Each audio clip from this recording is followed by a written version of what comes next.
네, 반갑습니다. 한 주간 잘 지내셨죠? 우리 옆 사람 눈인사라도 같이 어깨 좌우 인사합시다.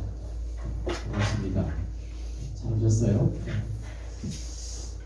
오늘 우리가 같이 읽은 본문을 가지고 성도의 삶이라는 제목으로 말씀을 전하려고 합니다. 여러분, 성도의 삶을 우리가 익숙한 언어로 말하면 신앙생활, 믿음생활이라고 표현할 수 있습니다. 성도는 어떻게 살아야 되느냐? 믿음 생활을 해야 돼요. 믿음으로 살아야 한다. 여러분, 신앙생활 그러면 교회 다니는 거라고 생각하시죠? 교회 와서 예배하고 교회 다니는 사람, 신앙생활 하는 사람이에요 라고 말하죠.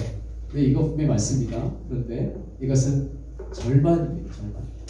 사실은 신앙생활은 교회 와서도 예배 생활하고 우리가 같이 교제하고 굉장히 값진 일을 하죠. 그런데 여기서 그치면 안 되고요. 밖으로 나가서도 우리의 일상생활 속에서도 우리는 믿음으로 삶을 살아가야 한다는 거죠. 그래서 온전한 신앙생활은 수직, 하나님과의 관계 속에서 이루어지는 것도 값지고 귀하고, 또 하나는 수평으로 내 이웃과의 관계 속에서 내가 속해서 거하는 모든 삶 속에서 살아가는 삶의 모습 가운데 우리의 믿음이 드러나야 한다는 거죠. 그래서 어떻게 보면 예수 믿으세요, 천국 갑니다. 예수 믿는 게 교회 가는 거구나. 그리고 왔으니까 이제 교회만 다니면 되겠지 그랬는데, 우리가 그 예수 믿으면 천국 갑니다 라는 말이 그 안에는 어마어마한 것들이 포함되어 있거든요. 그 안에 단순하게 교회 다니면 구원받습니다 그런 의미가 아니고, 그 안에는 예수 그리스도의 제자가 되어서 주님이 사신 삶을 믿음으로 쫓아가면서 살아갈 때 이스라엘 백성이 광야 40년을 통과하고 가나안 땅에 들어가듯이 오늘 우리는 이 믿음의 생활을 꾸준히 하고 결국 우리가 영적인 가나안 천국에 들어가게 되는 거거든요. 그러니까 이 모든 과정을 다 포함한다는 사실을 기억하면서 이 믿음 생활을 해야 합니다. 여러분, 굳이 성도의 삶이라고 표현했던 이유가 뭐냐면, 분명히 성도의 삶이 있다면 세상 사람들의 삶과는 달라야 한다는 것을 이야기한다는 거예요. 성도가 살아가는 삶의 방향과 방법이 있다면 세상 사람들이 살아가는 방향과 방법도 있다는 거예요. 분명히 두 개가 구별되어야 한다는 것을 염두에 두고 말씀을 들어야 하는 거죠. 여러분, 공산주의 그러면 이론은 굉장히 좋은 것 같아요. 공산 그러면 여러 사람이 같이 나누어서 먹고 살자. 어떤 사람은 많이 갖고 어떤 사람은 없어서 배고파서 진짜 힘들게 살고, 이런 모습을 없애고 우리 모두가 다 그렇게 다 나눠 가져가지고 우리가 전부 다 잘 살든지, 아니면 서로 정말 행복한 삶을 살자. 굉장히 좋은 이론입니다. 그런데 여러분, 보셨잖아요. 지금 이 지구상에 있는 이 공산주의가 어떻게 사는지, 사회주의를 표방하고 공산주의를 표방하는 나라들이 잘 살고 행복하던가요? 바로 우리 옆에 있는 이 북한을 보세요. 진짜 행복한가? 왜 그렇게 되었을까? 여러분, 우리가 사도행전을 보면서요, 처음에 제가 시작할 때도 말씀드렸지만 사도행전에서 이루어진 사건을 보면서 이 공산주의라는 이론이 튀어나왔어요. 그러니까 성경을 근간으로 해서 나왔다는 거예요. 그러니까 하나님 말씀의 역사와 하나님의 은혜가 임한 그 현장을 보면서 우리도 저렇게 살면 되겠다. 저걸 우리의 이론으로 삼아서 국가를 세우자. 이렇게 해서 만들어진 게 공산주의였단 말이에요. 그러니까 지식층, 좀 생각이 있고 또 사회에서 뭔가를 좀 하고 싶은 사람들의 이 머릿속에, 그리고 그들의 생각 속에는요 엄청 강력하게 그 생각들이 주입이 됐을 거예요. 매력이 있었을 거예요. 그래서 거기에 쉽게 찬성하고 그것을 따라가게 되었던 거죠.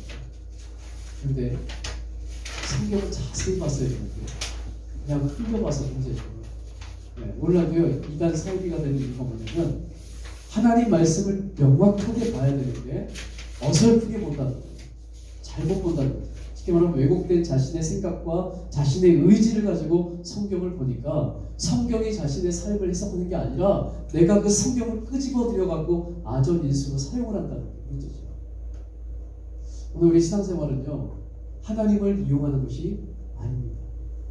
주님을 나의 유리한 쪽으로 끌고 가서 주님께서 내게 뭔가를 해주지 않으면 안 되게 만드는 게 신앙생활이 아니고, 믿음 생활이라는 게 뭐냐면 결국은 내가 주님을 주인으로, 나는 그분의 종으로, 노예로 그분의 말씀을 따라서 내 삶을 바꾸어가는 것, 그게 신앙생활이죠. 그래서 날마다 말씀을 들으면서 내 삶을 고쳐야 하는 것, 이게 세상 사람들과 우리와의 분명한 차이점이고요. 공산주의와 성경에서 말하는 이 오순절 성령 강림으로 일어난 이 정말 놀라운 일들은 그 안에 다른 게 있다면 뭐냐면, 이 공산주의는 주님을 제외시켰어요. 제외. 어떤 분이 그 얘기 하더라고요. 북한에 가면 이 프랭카드들이 굉장히 많이 걸려 있잖아요. 그 프랭카드 안에 김일성, 김정은, 김정일, 김정은, 이런 그 독재자들의 이름을 딱 빼고 거기다 하나님을 딱 집어넣으면 진짜 기가 막힌 구호가 된다는 거예요. 그럴싸하죠. 진짜 그렇습니다. 나중에 보세요. 거기다가 진짜 그 이름들 싹 빼고 거기다가 주님 아니면 하나님을 넣으면 정말 하나님을 온전히 섬기는 사람의 그 굉장히 강렬한 믿음의 고백이 담기는 거죠. 바로 생각하면요, 바로 하나님의 자리에다가 그들이 딱 올라가서 자기 이름을 받고 거기서 하나님 노릇을 하고 있으니, 주님이 제외된 그 사람이 독재자가 되어서 신같이 역할을 하고 있는 그 공산주의가 과연 모든 사람을 행복하게 만들 수 있겠냐는 거죠. 될 수가 없는 거죠. 왜? 사람이라는 존재가 신의 역할을 하고 있기 때문에 되는 게 아니죠. 그래서 오늘 성도의 삶은요, 어떻게 보면 어떤 독재자에 의해서, 어떤 이데올로기나 어떤 이론에 의해서 끌려가는 게 아니고, 성령 하나님이 임재하셔서 각 사람의 마음에 임하셔서, 우리가 성령을 받을 때도요, 성령 하나님은 강제로 여러분에게 주입을 시키지 않으세요. 참 공평하신, 정말 기가 막힌 하나님이신데요, 여러분의 성품과 여러분의 삶의 경험과 여러분의 소화할 수 있는 대로 하나님이 골고루 찾아가셔서 여러분에게 역사하신다는 거예요. 똑같이 만들어 놓지 않아요. 외국 공산주의도 아니고 여기 독재자가 있는 곳이 아니지만 성령이 임하시니까 우리 손에서, 우리 안에서 하나님이 선한 것들을 만들어서 고백하게 하고 삶으로 드러내게 하시더라고요. 그래서 우리 서로 보면서요, 하나님이 저 형제에겐 저렇게 역사하는구나, 저 자매를 통해서는 이렇게 하는구나 라는 사실을 보게 되는 거죠. 그래서 서로들 놀래기도 하지만 그 안에서 정말 하나님의 심오한 그 은혜를 경험하게 되는 장소가 어디냐? 교회. 이거 믿음의 공동체라. 그러니까 판에다 딱 찍어갖고 이렇게 하라 그런 게 아닌데도 성령이 임하시니까 각 사람의 삶 속에 감동하시는 그 은혜대로 행동하더라고요. 그래서 성도는 분명히 삶을 살아가는 방향과 방법이 있다는 것을 기억하면서 오늘 말씀을 보고자 합니다. 먼저 그럼 성도의 삶은 오늘 본문에서 어떻게 표현하고 있는가? 보면 다시 볼까요? 32절 말씀을 읽을 건데요. 이제 다시 읽을 때는 내용을 한번 보시면서 읽으면 좋습니다. 성도의 삶은 어떤 건가? 32절 시작. 믿는 무리가 한 마음과 한 뜻이 되어 모든 물건을 서로 통용하고 자기 재물을 조금이라도 자기 것이라 하는 이가 하나도 없더라. 아멘. 공산주의가 이거 참 표명이거든요. 모든 사람이 나눠 갖는 거예요.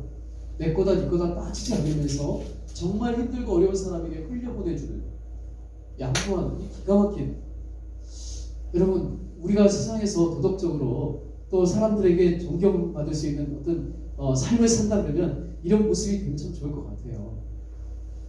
근데 지금 우리 민주주의가 자유민주주의가 각 사람의 어떤 경쟁에 의해서 많이 갖는 사람, 준비하고 훌륭한 사람들 많이 갖고 아니면 사람 좀 덜 갖고 이런 게 확실하게 차이가 많이 나잖아요.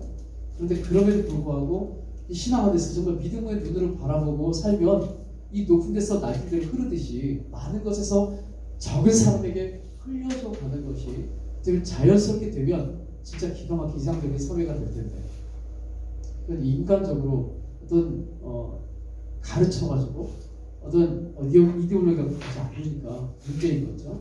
그런데 오늘 본문을 보시면 그 일이 일어났단 말이에요. 32절 다시 볼게요. 믿는 우리가 한 마음과 한 뜻이 되었다. 그리고 모든 물건을 서로 통용하고 자기 재물을 조금이라도 자기 것이라 하는 이가 하나도 없더라. 내 건데 내 거라고 하지 않아. 이 말은 뭐냐면 내 것이지만 정말 필요하고 도움이 필요한 사람에게 흘려보내주면서 내 거라고 강조하고 주장하지 않는다는 거예요. 그래서 도움을 받게 되는 거죠. 근데 이 시작은 어디서부터요? 우리가 이미 왔지만 사도행전 2장에서 오순절 성령이 강림하시고 사람들의 마음이 뜨거워지면서 하나님 나라가 무엇인지 주님이 주신 은혜가 무엇인지 깨닫게 되니까 이 땅에 있게 전부가 아니구나. 하나님 나라가 있구나. 그러면 하나님의 백성들은 살아가는 삶의 방법이 다르겠구나 라는 사실을 깨닫게 되는 거죠. 성령이 일하심이 드디어 드러나기 시작합니다. 이거는 그들이 착해서가 아니고요. 성령이 임하시니까 하나님의 영이 임하시니까 그 일을 가능케 했다는 거예요. 이거 오늘 우리도 마찬가지입니다. 여러분이 일단 예수님을 나의 구주로 영접하는 것, 내 안에 주인을 바꾸는 거예요. 세상 사람들은 누가 뭐라 그래도 자기가 주인이에요. 내 마음대로 사는 거예요. 내가 계획하고 내가 생각하고 내가 좋은 것을 표방하고 내가 원하는 것들을 위해서 살아요. 근데 그리스도인들은 무엇을 바꾼 거냐면 내가 원하고 내가 고집하는 것을 버리고 이제 주님의 뜻대로 살겠습니다 라고 결단하고 주님께로 나온 사람들을 예수 믿는 사람이라고 이야기한단 말이에요. 주객이 전부, 그러니까 주님을 바꾼 거죠. 그래서 이제 주인의 뜻대로 살려고 몸부림치는 사람들이 크리스찬이에요. 그러니까 성령이 임하시니까 하나님의 영이 우리 가운데 임하셔서 우리를 가르치고 시키는 거예요. 너희들이 어떻게 살아야지 가르쳐주는 거죠. 그러니까 그 뜻에 순종하려고 하니까 이런 일이 벌어지기 시작합니다. 바울 사도는요 여러 곳에서 이런 부분을 강조하는데 대표적으로 고린도서 1장 10절에서요 이런 말입니다. 형제들아 내가 우리 주 예수 그리스도의 이름으로 너희를 권하노니 모두가 같은 말을 하고 너희 가운데 분쟁이 없이 같은 마음과 같은 뜻으로 온전히 합하라. 성도의 삶 첫 번째 특징이 뭐냐? 성령이 임하셔서 주인을 바꾸는 사람들의 삶의 특징이 뭐냐? 뜻이 같아져요. 마음이 하나가 될 수 있어요. 세상에서는 10사람이 모이면 10사람의 마음이 있기 때문에 10가지 말이 그들을 흔들어대지만 오늘 주인을 바꾼 예수 그리스도를 주로 인정하는 사람들은 100사람이 모여도 그가 믿음으로 주를 바라보고 주님 뜻대로 살겠다 결단했다면 주님의 뜻을 바라보겠죠. 내 뜻이 드러난다 할지라도 주님의 뜻이 더 큰 것이기 때문에 주님을 바라보니까 결국 그들이 하나가 되더라고요. 공통점이 주님이에요. 그래서 한 마음이 될 수 있다는 거죠. 어느 추운 겨울날이었습니다. 많은 사람들이 오고 가는 길에 한 소녀가 보들보들 떨면서 아침부터 저녁까지 아무것도 못 먹은 것처럼 정말 힘들어하고 있었어요. 그 모습을 지켜보던 한 크리스찬이 하나님께 불평하기 시작했어요. 하나님 어째 저렇게 저 자매를 그냥 두고 계십니까? 무슨 대책을 세우셔야 하는 거 아닙니까? 라고 따져물었어요. 근데 주님의 음성이 들렸습니다. 그래, 나는 대책을 세웠어. 그래서 이곳에 바로 너를 둔 거야. 바로 너를 둔 거야. 이 말은 무슨 뜻이에요? 네가 그것을 봤잖니? 그렇다면 네가 할 수 있는 것을 한번 해봐. 오늘 크리스찬들은요 하나님의 대책입니다. 세상에 하나님이 직접 나타나지 않으신다 할지라도 주를 모시고 사는 크리스찬들은요 주님의 마음을 가지고 사람들에게 영향력을 끼칠 수 있는 사람들이에요.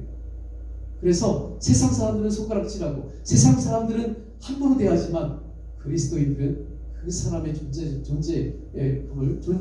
인정하기 때문에 그에 대해서 주님의 마음을 가지고 대할 수 있게 되는 거죠. 이게 세상을 향한 크리스천의 영향력입니다. 그런데 믿음의 사람들이 그것을 하지 않고요 불평과 원망만 하고 있다면 이것은 믿음의 삶이 아니라는 거죠. 성도의 삶은 믿음의 삶인데 믿음의 삶은 뭐냐? 주님의 마음으로 나가서 그것을 행하는 거예요. 여러분 누군가에게 도움을 주라 그러면 첫 번째 떠오르는 게 뭐냐면 내가 얼마를 가졌나? 내가 남들보다 더 높은 자리에 있나? 뭐 이런 걸 생각한단 말이에요. 근데 사실은요, 정말 필요한 사람에게는요, 이 손 하나 잡아주는 것도 어마어마한 위로가 된다는 사실을 여러분 아십니까? 딱 죽으려고 했던 사람에게요, 위에 따뜻한 말 한마디가 그의 마음을 완전히 돌이켜볼 수 있습니다.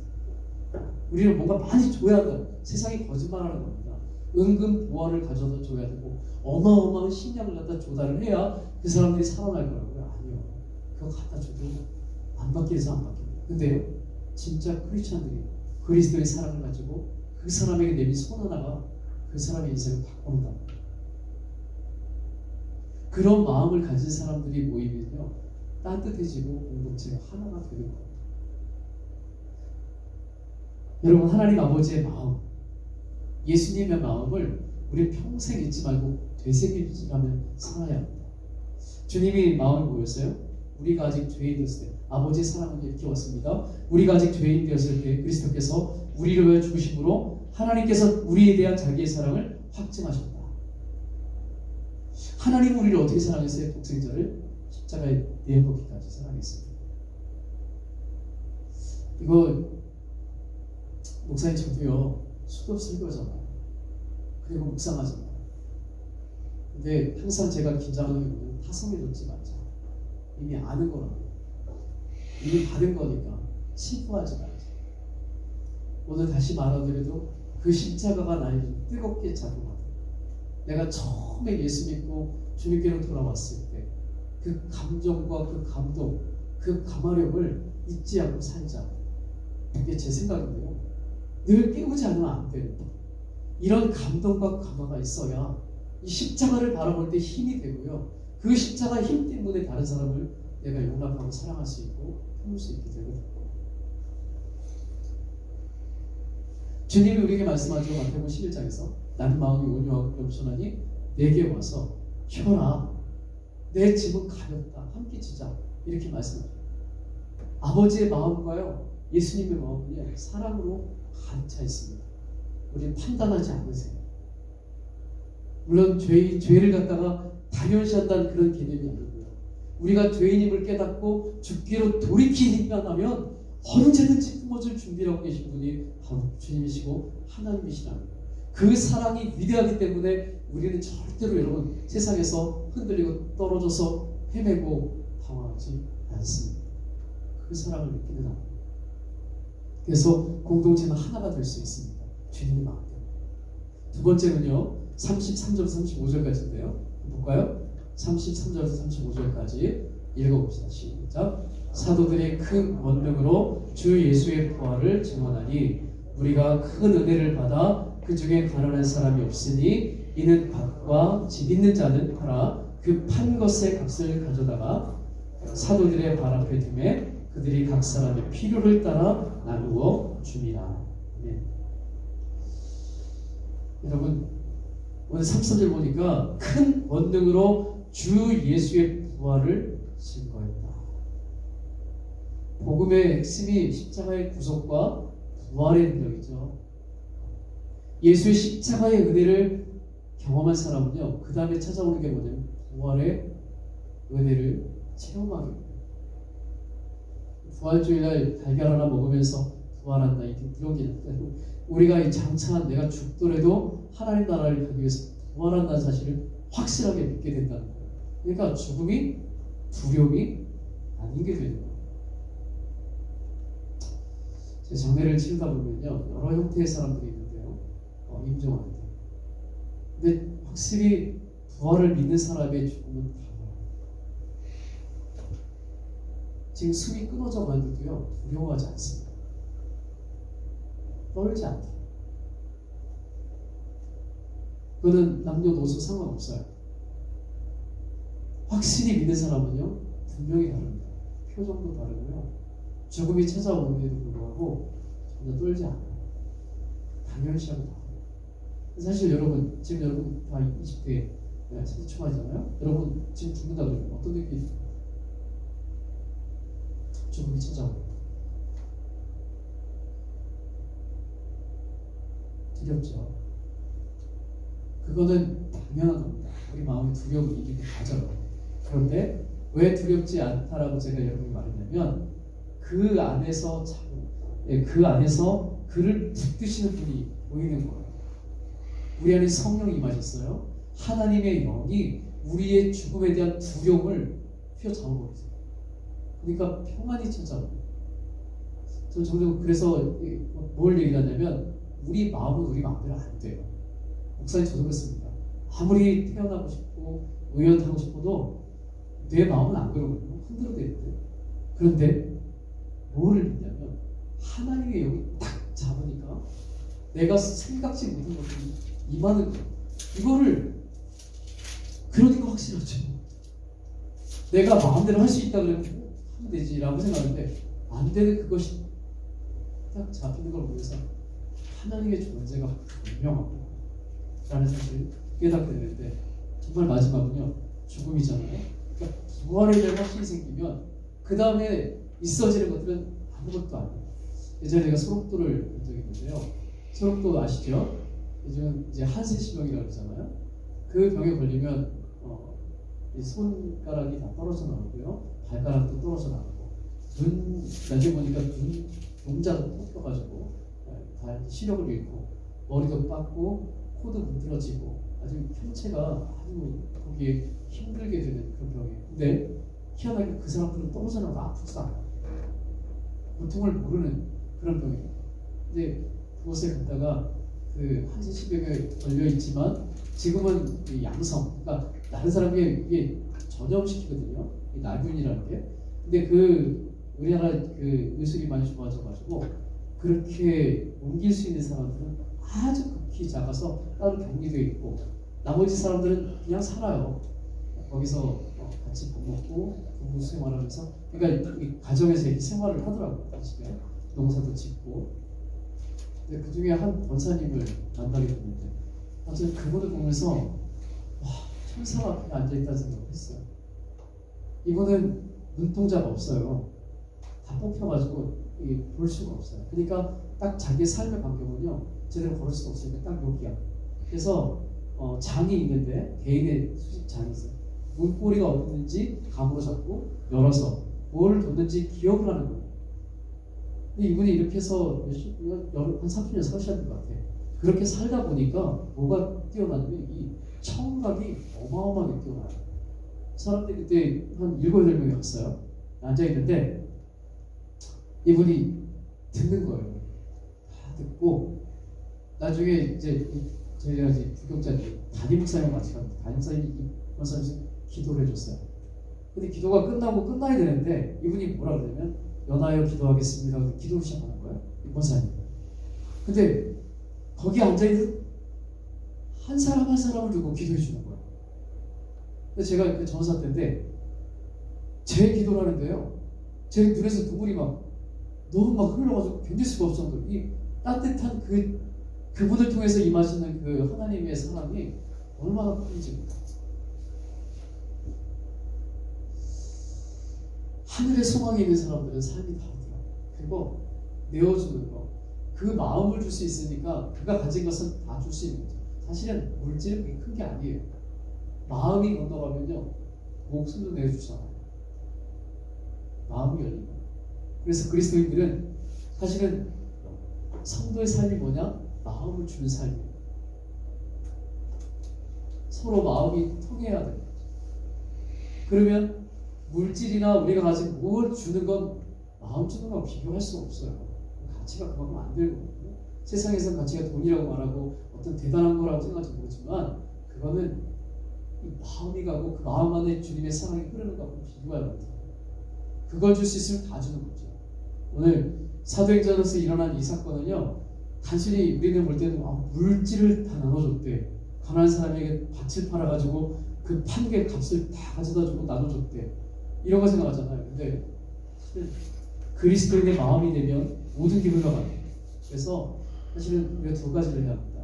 성도는 두 가지. 첫째는 감사의 삶이죠. 첫째는 감사할 수 있어요. 감사를 하면 그 다음에 나눔이 가능해요. 하나님의 은혜에 대한 감사가 우리 마음에서 절절히 나오면 옆 사람에게 흘려보내주는 거 어렵지 않습니다.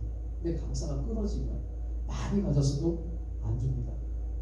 불평과 원망이 더 많고 내 것이라는 이 고집과 아집이 더 커지는 거죠. 감사하면 내어놓을 수 있게 돼요. 나눔으로 가는 거죠. 마지막 세 번째 볼까요? 끝절인데요. 우리 36절 같이 읽어보세요. 36절 시작. 그거로 있어서 레이족 사람이 있으니 이름은 요셉이라 사도들이 일컬어 바나바라. 번역하면 위로의 아들이라 하니 37절 그가 마치 있음에 파란 그 값을 가지고 사도들의 발 앞에 두니라. 아멘. 성도의 삶, 헌신의 삶, 헌신. 나누는 것뿐만 아니고 자기 것을 내어서 하나님 나라에 위해서 쓰게 되는 헌신, 바치는 거죠. 지금 꽃이라고 볼 수 있습니다. 신앙생활의 꽃은 헌신입니다. 희생과 헌신인데 헌신할 때 주님의 능력이 나타납니다. 여기 바나바가 등장을 하죠. 원래 이름이 바나바가 아닙니다. 이 사람의 이름은 요셉이에요. 근데 바나바라는 이름을 더 익숙하게 알고 있어요. 바울과 바나바가 그렇기 때문에 위로의 아들이라는 뜻으로 별명을 붙여준 게 바나바고요. 실제로 이름은 요셉. 그리고 어디족 사람이에요? 레위족 사람. 레위 지파 사람이고 이 사람은 국으로 오늘 말하는 사이프러스죠. 키프로스에 사는 것에서 태어난 사람이에요. 이 사람이 무엇을 했어요? 하나님의 은혜를 동일하게 받고 나니까 자기의 것을 팔아서 하나님 나라의 일을 위해서 내어놓더라는 거죠. 헌신하게 돼요. 근데 지금 이 사건들은요, 누가 시켜서 하는 게 아니라는 게 중요해요. 하나님의 영이 임하고 은혜가 임하니까 그들이 자발적으로 그 마음 감동된 대로 하게 되는 거죠. 그래서 이런 일들이 벌어지기 시작한 거예요. 여러분, 바나바는 굉장히 중요한 역할을 했어요. 이것만 한 게 아니고 그에게 있어서 바울은 굉장히 중요한 사람이에요. 그렇죠? 바울에게 있어서 바나바가 굉장히 중요합니다. 바울이 바울 되게 한 사람이 되면 바나바가 됩니다. 바울의 원래 이름이 뭐였습니까? 사울이었어요. 맞아요. 사울. 핍박자. 그 스스로도 말하기를 자기는 죄인 중에 괴수였다고 표현할 정도로 아주 잔인무도한 사람이었다고 생각합니다. 근데 그 사람이 예수 때문에 바뀌었어요.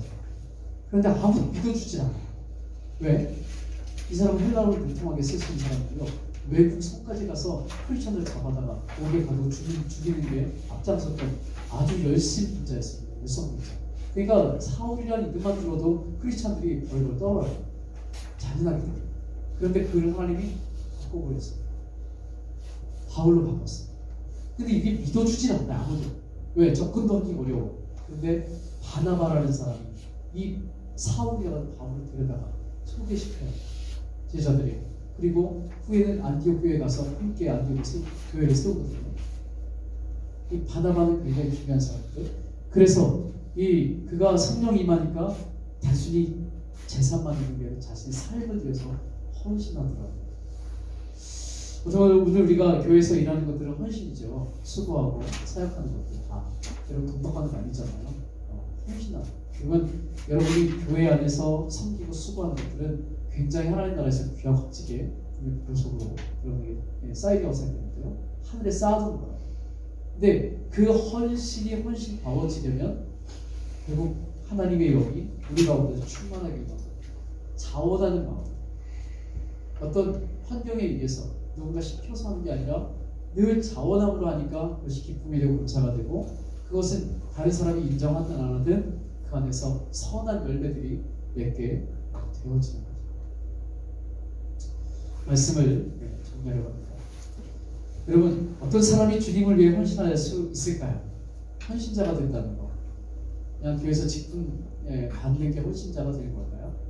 직분 있으면 헌신하는 거. 그 일을 하면 헌신자가 되는 겁니까? 일을 할 수 있습니다. 그런데 헌신자가 되는 거는요, 분명히 다른 거예요. 같은 일을 하고 있지만 헌신자가 하는 일과 그냥 일꾼이 하는 것은 차이가 있습니다. 헌신자에게는요, 하나님의 은혜가 있습니다. 확실하게 고백할 수 있는 하나님의 은혜가 있어요. 그래서 교회 다닐 때요, 여러분 우리가 가장 중요한 건 구원받는 거지만 그 다음에 두 번째로 중요한 건 은혜 받는 삶을 살아야 해요. 여러분 예배 가운데 은혜를 받습니까? 아니, 말씀을 들을 때도 그렇지만 여러분 찬양을 할 때나 기도할 때나 교회에 올 때도 심지어 예배 참여할 때 여러분 안에 은혜가 있느냐는 것을 늘 생각해요. 습관적으로 지난주에 왔으니까 이번 주도 오고 이렇게 사는 게 아니라 늘 새록새록 다가오시는 주님의 은혜가 있어요. 이것은 우리의 삶의 원동력이 되고요. 신앙생활하는 데서 엄청나게 중요한 흔들림 없게 해거든요. 기복 심한 신앙생활하는 사람들 어떤 때는 굉장히 열심히 하다가 어떤 때는 오히려 사라져버려. 또 어떤 때 뚝 나왔다가 이 왜 그런지 아십니까? 이 은혜의 삶을 살지 않기 때문에 은혜를 꾸준히 평행적으로 가지고 균형 잡게 은혜를 가지고 살아갈 수 있을 때 우리의 삶은 흔들리지 않습니다. 내 힘이 아니고 그분의 은혜로 살기 때문에.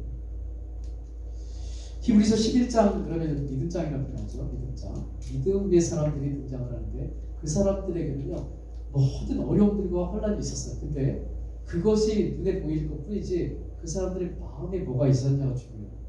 왜 그 고난과 환난과 핍박과 어려움 속에서도 그들이 주님을 포기하지 않고 끝까지 믿음의 길을 갔느냐는 거죠. 그 안에 그들의 중심에서 뭐가 그들을 붙들었냐는 거예요. 하나님의 은혜입니다.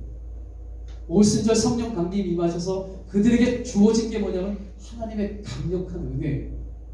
은혜라는 이 단어 두 개가 별거 아니겠지만 이 은혜가 임하게 되면 이 은혜로운 삶을 통해서 삶의 변화가 일어나고 그리고 영향력이 끼쳐지게 됩니다.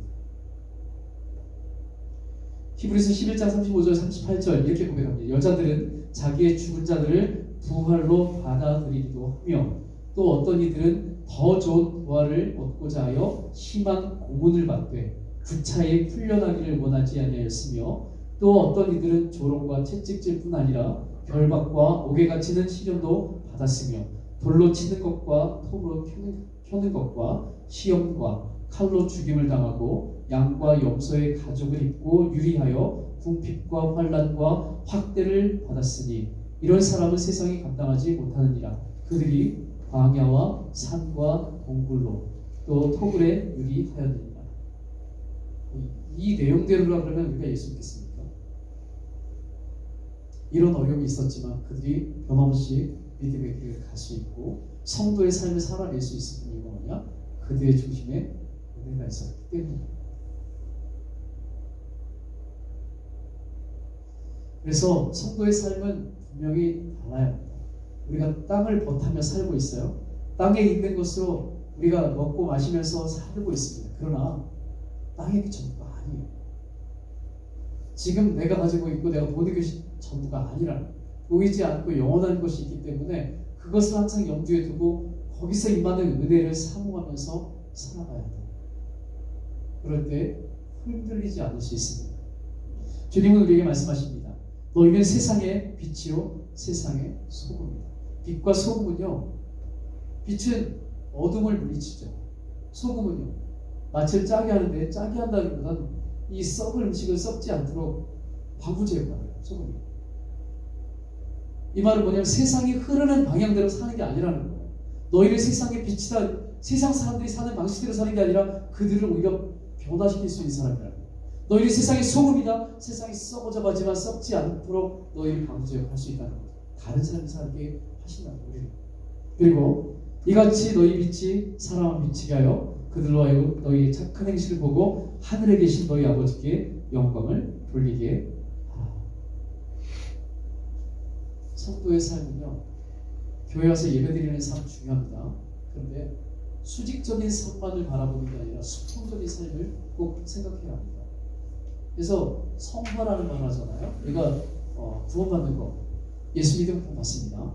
그런데 거룩하게 변화되는 건 우리가 죽음에 이를 때까지 계속 해가야 되는 거예요. 그래서 신앙생활 하는 이유가 뭐죠? 말씀으로 계속해서 우리 삶을 다스려야 합니다. 예전에 익숙했던 삶이 그냥 그게 그래 라고 그냥 치부하고 사는 게 아니라 말씀에서 다른 삶을 내가 살고 있다면 고치려고 힘써야 돼요. 살아있는 동안에 계속해서 말씀으로 내 삶을 다듬어 가야 돼요. 그리고 그 다듬어진 삶을 통해서 반드시 해야 되는 게 뭐냐? 영향력을 끼쳐야 돼요. 여러분의 주변에 있는 사람들에게 내가 크리스찬이라는 사실을 분명히 드러내야 하고 하나님의 사람이 어떻게 사는지를 보여줄 수 있어야 합니다. 삶에 대한 이 책임감, 사명감을 가져야 우리가 이 세대에 진짜 새 세대를 본받지 않고 하나님의 뜻 가운데 승리하는 삶을 살 수 있게 된다는 사실을 기억하면서 여러분 사도행전의 이 사건이 지금도 가능한 이유가 뭐냐면 이때 역사하신 성령이 우리 가운데도 역사하신다는 거예요. 그래서 그분을 의지하고 믿음으로 승리하는 우리 되시길 주님 축복합니다.